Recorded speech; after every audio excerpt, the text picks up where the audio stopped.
वज़ीर आज़म के मशीर बराए स्पोर्ट्स एंड टूरिज्म और इस्तेकाम पाकिस्तान पार्टी के additional secretary general Aun Chaudhry से मिलने वेलेंशिया टाउन लाहौर में उनके घर पहुंचे, खुद इस्तकबाल किया।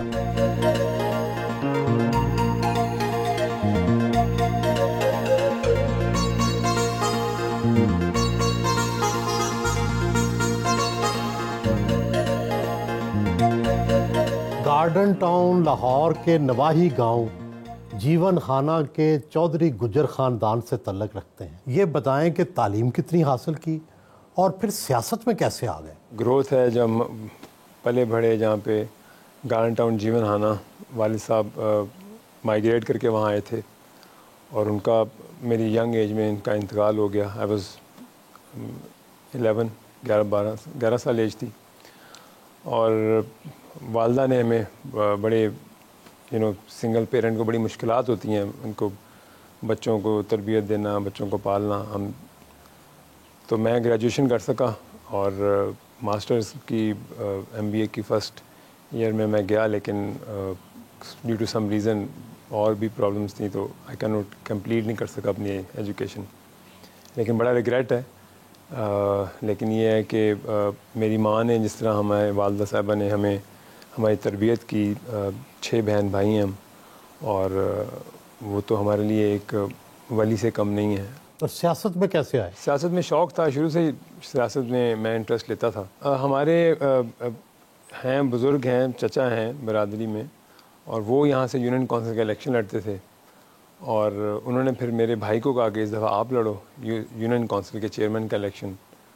तो वो पहली दफ़ा लड़े और वो जीत गए, लेकिन मैं बैक इन द पीछे मैं ही उसको सारा देखता था, पॉलिटिकल मैटर्स को। चेयरमैन PTI के बारे में तो मशहूर है कि वो बहुत कम लोगों पर भरोसा करते हैं। आप उनके कैसे करीब हुए और इतने करीब कि उन्होंने अपना पॉलिटिकल सेक्रेटरी बना लिया? भरोसा तो आपने किसी का जीतना होता है और अपनी लगन से, अपनी मेहनत से, अपनी जद्दोजहद से फिर आहिस्ता आहिस्ता उनके साथ मैं एक्टिव रहा और अपना बड़े एक कॉज को लेके चलना।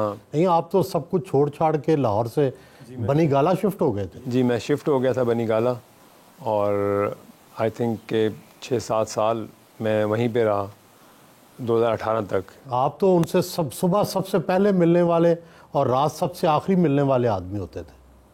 कैसे उनका एतमाद जीता? नहीं जी, उनका एतमाद तो जीतना बड़ा एक इम्पॉसिबल सा टास्क है। वो तो अल्लाह ही जानता है कि किस पे वो ट्रस्ट करते हैं। मेरा नहीं ख्याल वो किसी पे ट्रस्ट करते हैं, लेकिन मेरे लिए बड़ा एक तकलीफ़ दे लम्हा था कि मैंने अपनी ज़िंदगी के एक, आप होता ना, एक आप पार्ट टाइम करते हो किसी के साथ जॉब, एक आप पार्ट टाइम किसी के लिए काम करते हो, पार्टी के लिए अपना बिज़नेस चला रहे होते हो, अपना फैमिली को देख रहे होते हो। तो मैंने तो इतना सेल्फलेस हो के अपना फैमिली को छोड़ के, अपनी बिज़नेस को छोड़ के 24 आवर्स उनको सर्व करना शुरू कर दिया था।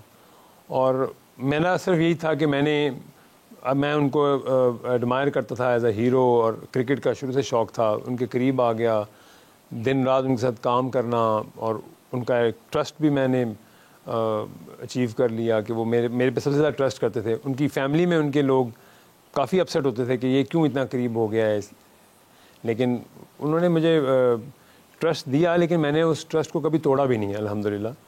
और जितना मेरा उनका ट्रस्ट लेवल था, शायद उनकी किसी फैमिली मेम्बर के साथ भी उस वक्त नहीं था उनका हर बात शेयर करनी। लेकिन सैड पार्ट ये था कि शायद he was a total different man after becoming a prime minister. उनकी ज़िंदगी में कुछ एंड में ऐसी एक चीज़ आ गई कि वो सिर्फ किसी और पे ब्लाइंड ट्रस्ट करना शुरू हो गए। उसका बड़ा नुकसान उठाया उन्होंने, अपने करीबी दोस्तों को दूर कर लिया। क्या ये सच है कि जिस दिन चेयरमैन PTI ने बतौर वज़ीर आज़म हलफ लेना था, उस रात बुशरा बीबी को ख्वाब आया कि सुबह ओन चौधरी हल्फ में ना आए? क्या वाकई ऐसे है? जी, ऐसे ही हुआ और ये तो बड़ा शॉकिंग था मेरे लिए। आप तो बुशरा बीबी और उनकी शादी करवाने वालों में शामिल थे। आपस में तल्लुकात में खराबी कैसे आ गई? जो सबसे करीबी वज़ीर होता है ना सुहेल भाई, सबसे पहले गर्दन उसकी कटती है। बुशरा बीबी के साथ आपके तल्लुकात में क्या खराबी आ गई थी? क्या हुआ था? जो इनसिक्योरिटी होती है ना, वो आपके सबसे करीबी शख्स से होती है। अगर कोई लीडर के करीब है तो वो फैमिली को भी वो उससे इनसिक्योर होती है, बीवी भी उससे इनसिक्योर हो जाती है, भाई बहन भी उससे इनसिक्योर हो जाते हैं। तो आई थिंक मेरी और उनकी जो कुर्बत थी ना, वो शायद उनके लिए सबसे बड़ी इनसिक्योरिटी थी। और स्पेशली वो जो पीछे दो लोग चला रहे थे ना, जिन्होंने लूट मार करनी थी, उनके लिए मैं बहुत बड़ी एक थ्रेट था। आपका इशारा क्या फराह गोगी की तरफ है? जी बिल्कुल, वो गुज्जर और उसकी बेगम जो थे, तो बड़ी एक मेरे लिए तकलीफ भी है कि वो गुज्जर था एनीवे, लेकिन वो इस लेवल के पैटी कामों में था कि मैं आपको बताऊं तो दंग रह जाएं। क्योंकि वो जब टिकटें ही शुरू हो गए थे ना हम बांटने के लिए, तो उसका आना जाना शुरू हो गया। और उसने ऐसे ऐसे लोगों की मुझे सिफारिश करनी और घर से सिफारिश करवानी कि मैं समझता था कि मैं नहीं दे सकता उनको। मैं उनकी सिफारिश भी नहीं करता था। मैं खान साहब को कहता था कि ये उन्होंने कहा है, लेकिन मेरा नहीं ख्याल ये जीतेगा। तो शायद वहाँ से ही वो एक शुरू हो गया था मेरे लिए। उन्होंने मुझे टारगेट कर लिया था कि ये नहीं रहना चाहिए यहाँ पे। क्या आप चेयरमैन पीटीआई से तनख्वाह लेते थे? क्या वाकई उनके किचन का खर्चा जहांगीर तरीन चलाते थे? मैं वॉलंटियरली काम करता था जी। मैं कोई एक पैसे कभी ना पार्टी से कोई मेरी पे थी, ना कोई खान साहब से। मैं अपना एक्सपेंस खुद करता था। अगर मैंने कहीं इंटरनेशनली भी ट्रैवल करना है तो मैं अपना टिकट खुद लेता था।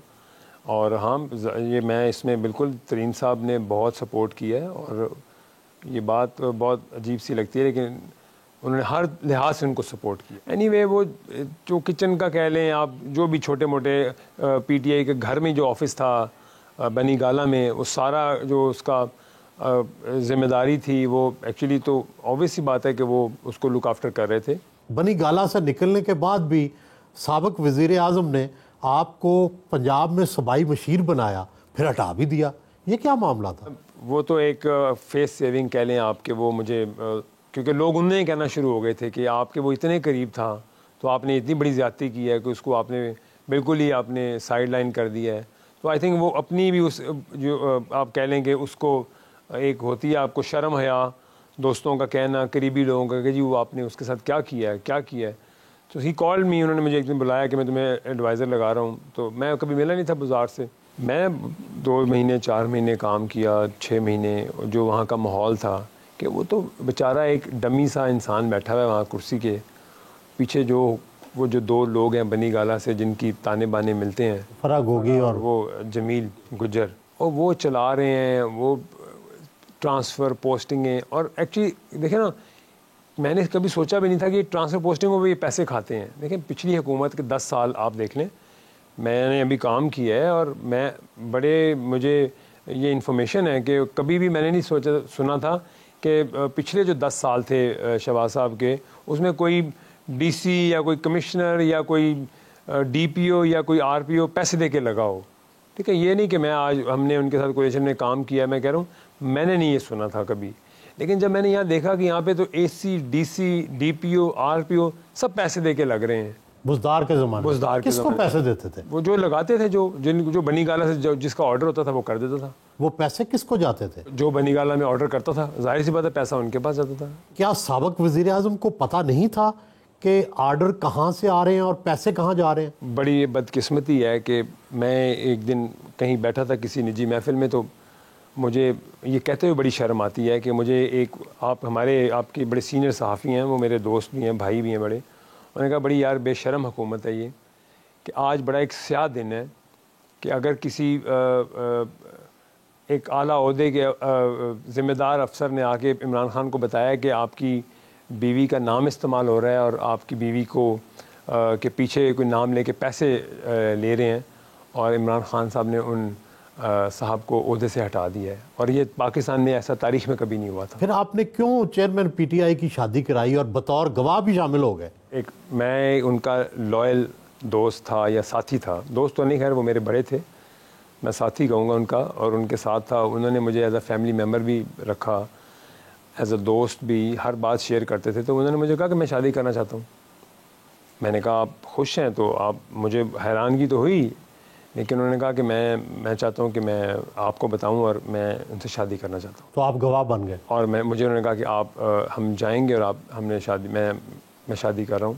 मैं कहा जी आप खुश हैं? आप जानते थे पहले बुशरा बीबी को? जी, मैं मिल चुका था काफ़ी दफ़ा इनके साथ, और काफ़ी वो पहले आके रहती भी थी वहाँ बनी गाला में? नहीं, रहा तो नहीं उन्होंने, लेकिन रही तो आके निकाह के बाद ही। लेकिन इनका मिलना जुलना हमारा जो था वो, क्योंकि वो कहते थे कि मुझे ये रूहानियत का है इनका एक और दीन में है, तो मुझे क्योंकि ये डिस्टर्ब थे, यानी मेरी किसी की पर्सनल चीज़ है, लेकिन मैं ये उनकी बता रहा हूँ कि करीब आने की वजह भी ये थी।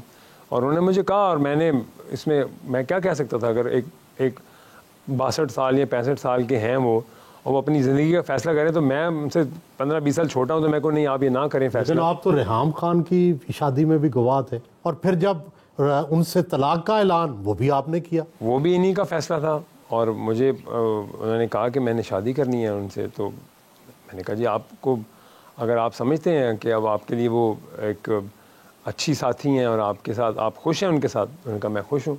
तो मैंने कहा जी बिस्मिल्लाह आप करें शादी, मैं आपके साथ हूँ। मैंने तो एक अच्छे लॉयल साथी की तरह उनको उनकी चीज़ को एक्सेप्ट किया और मैंने उनका साथ दिया। आपने अल्टीमेटली जहांगीर तरीन और चेयरमैन पीटीआई में से जहांगीर तरीन को चुना, अपना लीडर माना। ये बताएंगे इमरान खान और जहांगीर तरीन में क्या फ़र्क है? आपने जहांगीर तरीन को क्यों बेहतर समझा? मेरे ख्याल से उन जैसा वज़ादार इंसान, इज़्ज़त देने वाला शख्स, ख्याल रखने वाला शख्स, दोस्तों का साथ देने वाला शख्स मैंने नहीं देखा। और मैं तो उनकी I am like a part of his family, तो I think he has so many qualities. Tareen साहब का तो इनका मैं कोई मैच नहीं कर रहा, क्योंकि जो डिसअपॉइंटमेंट इनकी तरफ से हुई और जो उनको इनकी तरफ से हुई और जो बाकी लोगों को हो रही है वो आपके सामने है।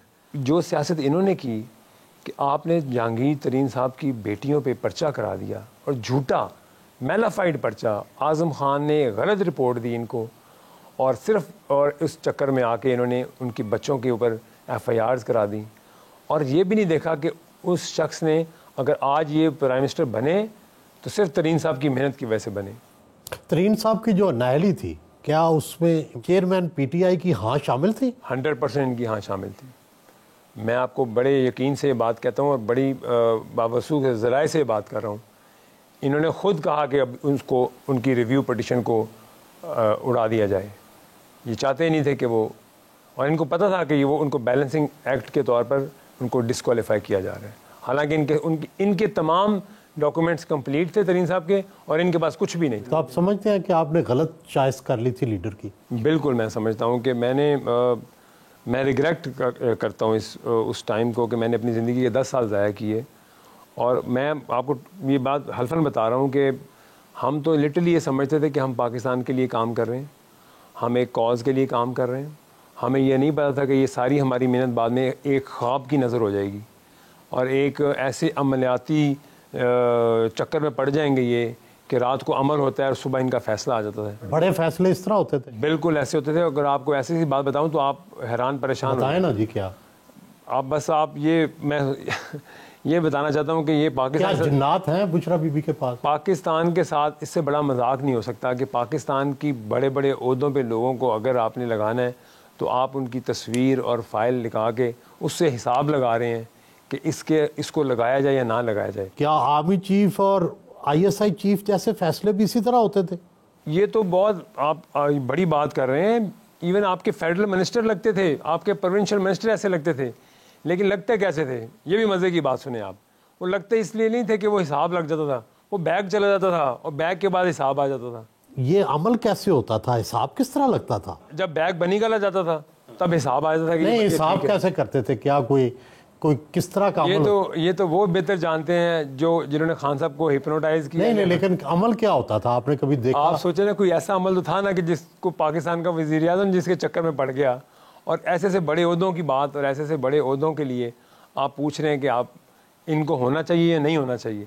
इससे बड़ा पाकिस्तान से क्या मजाक होगा? तो आप लोग समझाते नहीं था? कोई समझाता नहीं? मैं एज ए प्राइम मिनिस्टर इनके ऑफिस में गया जब ये प्राइम मिनिस्टर थे, और मैं एडवाइज़र था बुज़दार का। मुझे ये भी रिग्रेट है कि मैंने उसके दौर में, बुज़दार के दौर में मैं एडवाइज़र क्यों रहा। मैं प्राइम मिनिस्टर साहब का, मैंने कहा PM साहब मुझे कुछ कहने की इजाज़त है? हाँ बोलो। मैंने कहा आप हैं प्राइम मिनिस्टर ऑफ पाकिस्तान, और यहाँ पे होते हैं कुछ स्टेट सीक्रेट्स, और आपकी बड़ी जिम्मेदारी है आप कुछ सोचे करें और फिर फैसले किया करें। और मैं आपको बड़ी ज़िम्मेदारी से बता रहा हूँ कि जिसको आपने पंजाब में लगाया ये करप्ट भी है और इसको कुछ नहीं आता और इनकॉम्पिटेंट आदमी आपने, और आपने 60% पाकिस्तान की आबादी के सूबे में आपने ऐसा बंदा बिठा दिया और आप यकीन, और मैंने कहा प्लीज़ आप ये हिसाब किताब में ना पढ़ें और आप कैन यू इमेजिन कि मुझे क्या, उन्होंने कहा मैं ना भी पढ़ूँ तो मुझे उनको वैसे ही इल्म हो जाता है। नहीं, क्या बुशरा बीबी को इल्म हो जाता है कि उनको गायब का इल्म हो जाता है। कैन यू बिलीव कि अब मैं आगे से क्या कह सकता हूँ उनको, यानी उनको स्टेट सीक्रेट का गैबी तौर पर इल्म हो जाता था। वो पीछे, ये कह रहे थे। वो पीछे चक्कर कुछ और था। वो आपको पता ही है, वो आर्टिकल भी आया कि वो पीछे कौन था। एक साहब थे जो सारा उनका मोबाइल डाटा चेक करके इनको बता देते थे, सुबह कहते थे ये हो जाएगा। ये बड़ा मजाक हुआ है।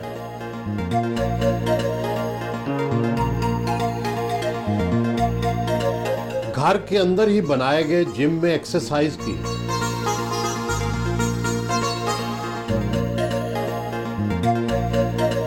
ट्रेनर साबिक मिस्टर पाकिस्तान असलम खान ने एक्सरसाइज करवाई।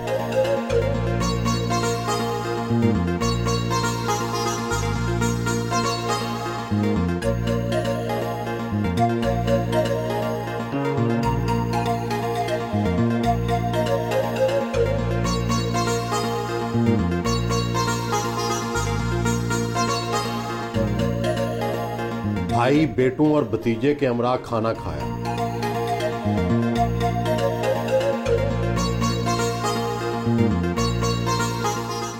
वैसे तो खूबियाँ बेशुमार हैं, मगर जो मुझे पसंद है वो ये है कि ताकत के होते हुए बदला नहीं लेता, माफ़ कर देता है। और खामी ये है कि हज़रत अली के कौल को भूल जाता है। एहसान पर एहसान करी जाता है लोगों पर।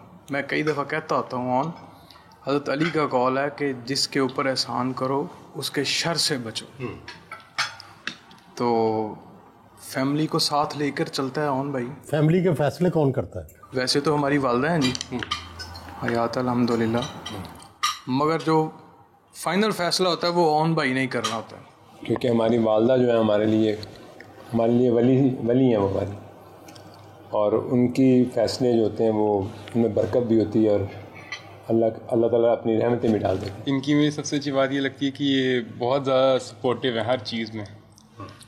मतलब कि मैं इनसे हर बात खुली ओपनली कर लेता हूँ। अच्छा, मसलन कौन सी बातें कर लेते? कोई सी भी कोई बात हो। अच्छा, हर बात। अच्छा, फिर क्या कहते हैं? एनकरेज करते हैं? हाँ जी, मतलब कि फुल सपोर्ट मिलता है इनका। सही। किस बात से मना करते हैं? कोई बात गलत हो। कभी नाराज हुए हैं, मार पड़ी है कभी? हाँ जी पड़ जाती कभी कभी, लेकिन इतनी नहीं। अच्छा, लड़ाई हुई थी भाई के साथ, उसके साथ तब पड़ गई थी डांट। मेरे बाबा की सबसे अच्छी बात यह है कि मेरे बाबा बहुत प्यार करते हैं मेरे से और सबका ख्याल रखते हैं। अच्छा, और कौन सी चीज़ अच्छी नहीं लगती बाबा की? कभी कभी कुछ गलत बात होती है, उस पर गुस्सा आ जाता है इनको। अच्छा, फिर क्या करते हैं? फिर वैसे गुस्सा करते हैं, फिर उसके बाद प्यार करने लग जाते हैं, बस यही। अच्छा। तो आप क्या बनेंगे, सियासतदान या कुछ और? मैं प्राइम मिनिस्टर बनने का है मेरा इंटरेस्ट। अच्छा, वेरी गुड। मुझे मेरे चचा की सबसे अच्छी बात ये लगती है कि एक अच्छे रोल मॉडल हैं और फैमिली के साथ बड़ा टाइम स्पेंड करते हैं, और एक अच्छे स्पोर्ट्समैन भी हैं जो कि शायद लोगों को कम पता हो। कौन सी स्पोर्ट्स खेलते हैं? क्रिकेट अच्छी खेलते हैं जी। अच्छा। समटाइम्स जब फ्री हों तो हम सारे टाइम स्पेंड करते हैं साथ। घर से रवाना हुए।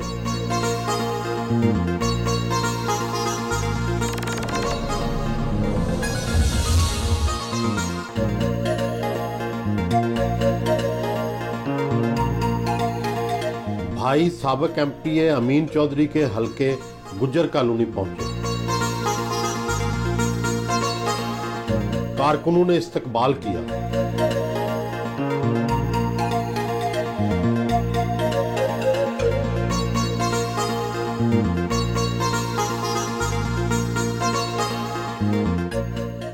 साबिक यूसी चेयरमैन हाजी असलम के इंतकाल पर इजहार ताज़ियत किया। फातिहा खानी की।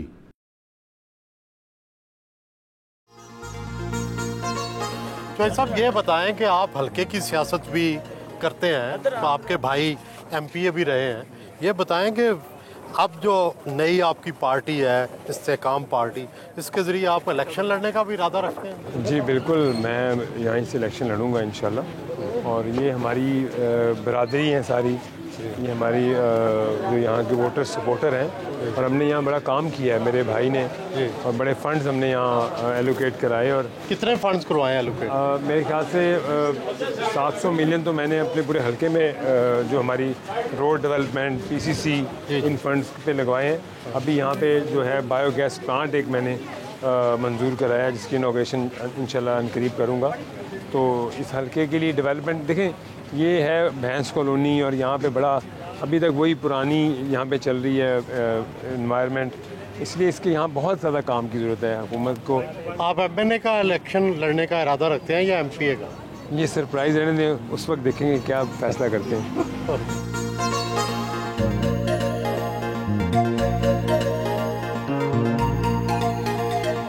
और साहब, आपके वालिद तो बहुत जल्दी फौत हो गए। आपने अपनी फाइनेंशियल जो कैरियर है, या अपनी 2 घर हैं अब आपके लाहौर में, माशाल्लाह गाड़ियां हैं, ये तो कैसे अपने क्या करते हैं आप, कहाँ से आमदन आती है? देखें जी, मेरे वालिद साहब की कुछ इनहेरिटेड प्रॉपर्टीज़ थी, और गार्डन टाउन में अप्स एंड डाउन्स भी देखे, लाइफ में टफ़ टाइम भी देखा, मुश्किल वक्त भी देखा। और उसके बाद उनको मैंने वो शहरी आबादी थी, क्योंकि शहरी प्रॉपर्टी थी, उनको डेवलप किया और उनमें अच्छा रेंट आउट किया हुआ उनको। और अल्लाह का शुक्र है, एक अल्लाह का बड़ा करम है। महाना कितने पैसे कमा लेते हैं? बस ये कि अल्लाह का इतना करम है कि अच्छा गुजारा हो जाता है अल्हम्दुलिल्लाह। 10 लाख 15 लाख? हाँ जी, इससे बेहतर ही कह लें आप। आपके वालिद की 2 शादियां थीं, आपकी 2 शादियां हैं, तो कैसे मैनेज करते हैं? हमारे साहब की भी 2 थी, और मेरी पहली शादी जो है वो मेरी फर्स्ट कज़न से हुई, वो मेरे मामू की बेटी हैं, मेरे 2 बेटे हैं उनमें से, और दूसरी फिर अपनी पसंद की शादी, और उसमें से मेरे 2 बेटी हैं और 1 बेटा है माशाल्लाह। दूसरी शादी मशहूर अदाकारा नूर बुखारी से की, वो कैसे शादी हो गई?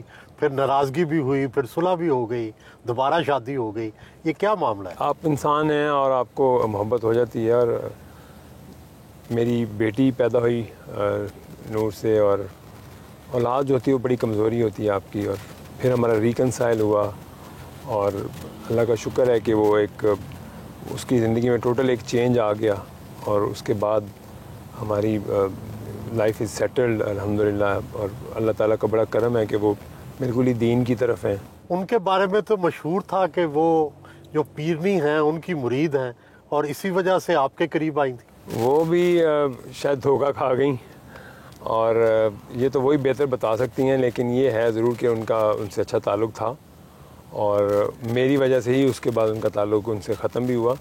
और उसी ने मुझे कहा कि मैं उनसे ये एक्सपेक्ट नहीं करती, और ये तो एक डिफरेंट ख़ातून है इसके बाद।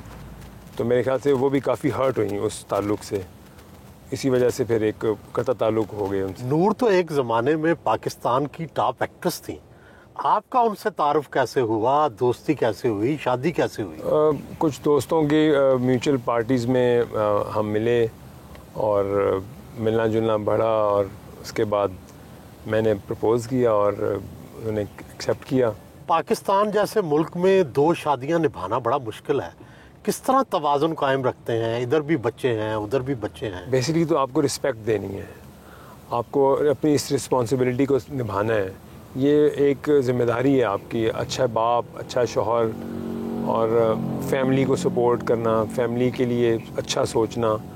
तो अगर आप ये सब कुछ ज़िम्मेदारी निभाएं तो आई थिंक कोई आपके अंदर डिस्टर्बेंस नहीं आती ज़िंदगी में। दोनों बीवियों को अलग अलग रखा हुआ है? मेरे ख्याल से ये कुछ जंग कराने वाली बात है अगर इकट्ठे हों तो, लेकिन ये है कि मेरी वालदा हैं इधर, मेरे जो बेटे हैं वालदा के साथ हैं, और उधर मेरी जो है वो बेटी हैं, और मैं उनके साथ, क्योंकि चूँकि मेरी बेटी हैं वो तो मुझे उनसे ज़्यादा है। और लेकिन यह है कि औलाद तो they are equal to me, but I love them, all of them. और मेरे लिए ये अल्लाह का बड़ा फ़ज़ल है कि अल्लाह ने मुझे बड़ी अच्छी और ख़ूबसूरत औलाद से नवाजा। अपने आबाई इलाका जीवनहाना आए, मज़ार पर हाज़री दी, फातिहा खानी की,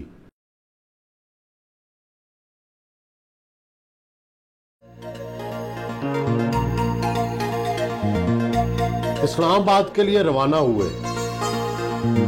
चौधरी साहब, आप पर एक इल्ज़ाम है और ये नेट पर भी अक्सर आता रहता है कि जो चेयरमैन पीटीआई थे वो मनशियात का इस्तेमाल करते थे और आप उन्हें सप्लाई करते थे। ये बात किस हद तक दुरुस्त है? मैंने अल्लाह को जवाब देना है, मैंने कभी भी ज़िंदगी में मेरा उनसे बहुत क्लोजनेस थी और बहुत ताल्लुक़ था, लेकिन मैं उस चीज़ का कभी हिस्सा नहीं बना था। वो इस्तेमाल करते थे। अल्लाह ताला ने फरमाया कि आप किसी के ऊपर पर्दे डालें तो आपके ऊपर भी मैं पर्दे डालूँगा, तो मैं इस पर पर्दा ही रहने दें तो अच्छी बात है। रेहाम खान ने अपनी किताब में आप पर भी इल्ज़ामात लगाए और चेयरमैन पीटीआई पर भी, और हर काम में आपको शरीके कार से ठहराया। तो क्या वाकई आप उनके शरीके कार थे ख़वातीन के मामले में और दूसरे मामलात पे? देखिए, ये बड़ी बिलो द बेल्ट बातें हैं। जो इज़्ज़तदार लोग हैं वो उनको ऐसी बात नहीं करनी चाहिए और ऐसी लिखना भी नहीं चाहिए, लेकिन मेरा जो जहाँ तक उनसे ताल्लुक़ था वो बड़ा एक पर्सनल, पॉलिटिकली और अच्छा साथी, अच्छे दोस्त का था। और जो भी कोई लिख दे, मैं कहता हूँ अल्लाह उनका भला करे, लेकिन जवाब दे मैं अल्लाह को हूँ। रेहाम खान को आपने खुद भी करीब से देखा, आप निकाह में गवाह भी थे। वो सच्ची हैं या झूठी हैं जो उन्होंने लिखा है किताब में? किताब तो बड़ी तहलका खेज़ है, लेकिन ये है कि उसमें कितना सच है कितना झूठ है ये बड़ी एक मिस्ट्री है। लेकिन जो भी है, वो क्या कहते हैं, वो कुछ तो है इसमें। नहीं, वो रमल जो है, रमल अली, क्या वो एक सच्चा किरदार है? मैं इस बारे में कुछ नहीं कह सकता। आप कभी मिले रमल अली से? नहीं, मैं नहीं मिला कभी, इसलिए मुझे पता भी नहीं है कि वो कौन है।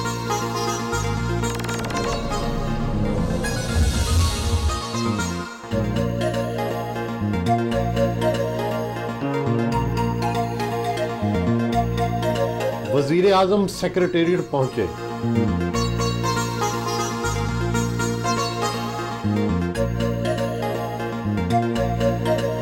अपने दफ्तर में आए।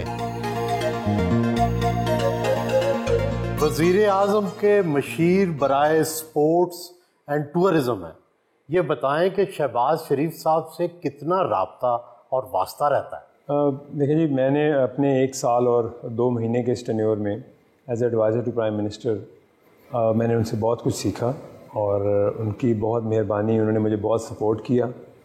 हमने 1 साल में टूरिज़म के लिए जो मैंने उनसे जितनी सपोर्ट मांगी मुझे मिली। इंटरनेशनल टूर्स में पाकिस्तान को प्रमोट किया, पाकिस्तान टूरिज़म को, और ऐसे एग्ज़िबिशंस पे ऐसे हमने कॉन्फ्रेंसेस अटेंड की जो पाकिस्तान में पहले पाकिस्तान ने कभी भी जाके पाकिस्तान की नुमाइंदगी किसी ने नहीं की थी। आपका तल्लुक़ तहरीक-ए-इस्तेहकाम पार्टी से है, आप क्या देखते हैं? अभी इतनी वर्किंग की आपने शहबाज शरीफ के साथ, आइंदा इलेक्शन नून के साथ मिलकर लड़ेंगे, सीट एडजस्टमेंट करेंगे या कोई नया रास्ता इख्तियार करेंगे? ये बात की बात है, ये लीडरशिप के फैसले हैं कि कोलिशन में आते हैं, कोई सीट एडजस्टमेंट, इसमें मैं कुछ नहीं कह सकता, वो पार्टी की लीडरशिप फैसला करेगी। सुना यह है कि अलीम खान साहब तो चाहते थे कि आप लोग अपने ओहदे छोड़ दें और हुकूमत से अलग हो जाएं, जबकि जहांगीर तरीन साहब चाहते हैं कि आप हुकूमत में कंटिन्यू करें।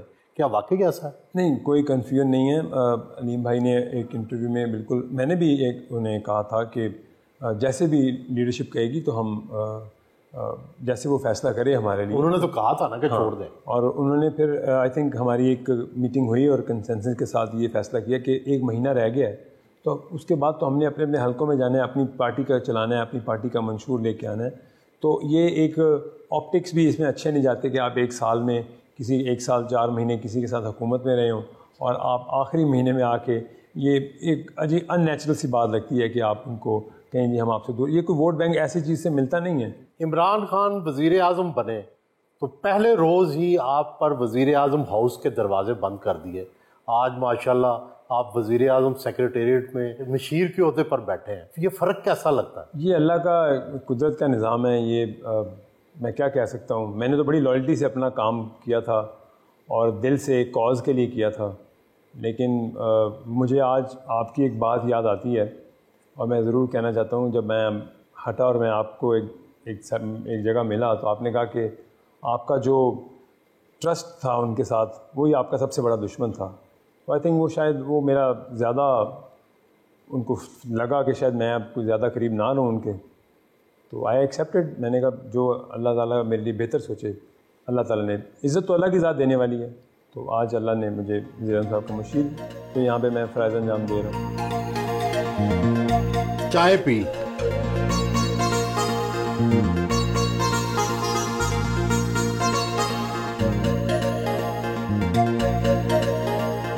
रवाना हुए।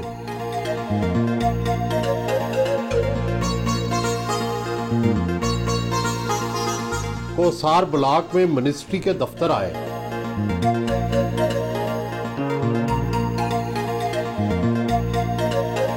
अपने दफ्तर में आए।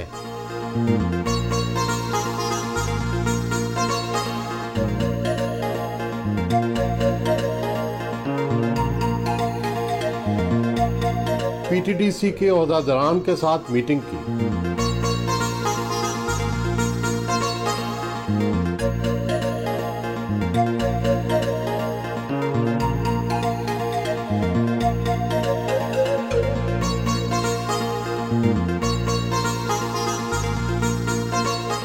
दफ्तर का दौरा किया।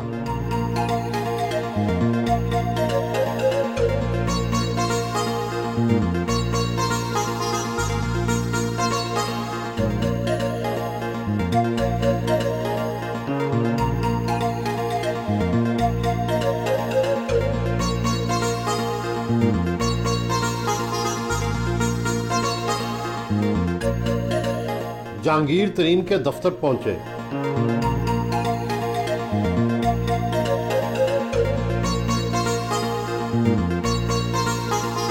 वफाकी मशीर नौमान लंगड़ियाल और जहांगीर तरीन के पर्सनल सेक्रेटरी इमरान शाह से मुलाकात की।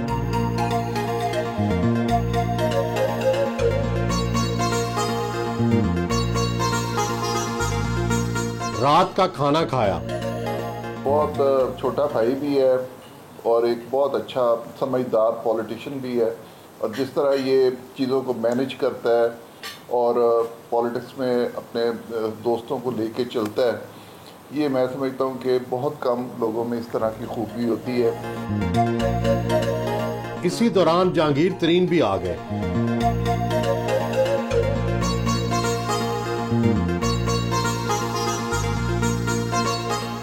उनके भाई के इंतकाल पर इजहार ताज़ियत किया और फातिहा खानी की।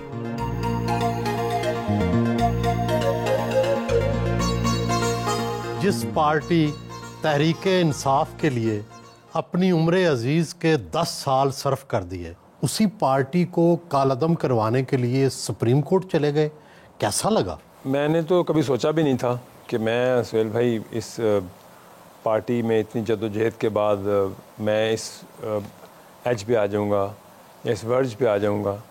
लेकिन यह है कि जो 9 मई का जो वाक़या हुआ है पाकिस्तान की तारीख़ में, इसके बाद अगर कोई भी पाकिस्तानी है और कोई अपने मुल्क से प्यार करता है तो वो मेरे ख़्याल से उसको इस वाक़े के बाद अपनी अफवाज पाकिस्तान के साथ खड़े होना चाहिए, अपने मुल्क की सालमियत के लिए खड़ा होना चाहिए और इनको किसी को माफ़ नहीं करना चाहिए। अगर आप चेयरमैन पीटीआई से अलग ना हुए होते तो क्या पीटीआई का यही अंजाम होता जो आज हुआ? अगर अलग ना हुए होते तो ये करने भी ना देते इनको। आपकी इतनी बात मानते थे? अल्लाह का बड़ा करम है कि हमेशा असूल की बात की और पार्टी के फ़ायदे की बात की, मुल्क के फ़ायदे की बात की, और कभी कोई गलत बात के लिए सपोर्ट नहीं किया था। और अगर ये कभी ये दिन आता ही ना। क्या ये सच है कि बुज़दार साहब चेयरमैन पीटीआई के और बुशरा बीबी के साथ जहाज़ की सीटों पर नहीं बैठते थे बल्कि नीचे बैठ जाते थे? इस हद तक सही है बात? जो वो बन गया था उसके बाद तो वो सर नीचे और टांगे ऊपर करके इमरान खान के साथ बैठता था, ये भी कम था। जो उसको बना दिया था, क्या वो ये डिज़र्व करता था? क्या ये इस सूबे के साथ इंसाफ था कि आपने एक ऐसे शख्स को इस सूबे के ऊपर मुसल्लत कर दिया है जिसको ये नहीं पता नेस्ले और नेस्पाक में क्या फ़र्क है, जिसको ये नहीं पता था कि पीसीबी का चेयरमैन क्या होता है? ये मैं आपको हकीकतन बता रहा हूँ, जो मेरे साथ खुद हुआ है। तो आप कह रहे हैं कि ये तो मजाक किया इस सूबे के साथ। चेयरमैन पीटीआई की सबसे बड़ी खूबी क्या है? आप तो बहुत करीब रहे, और खामी क्या है? नहीं, खूबी बता के मैं भी बैन हो जाऊँ टीवी के आगे? नहीं, लेकिन कोई अच्छी चीज़ तो होगी ना जो इतने साल आप रहे। बस छोड़ें, जो गुजर गया वक्त। खामी क्या है?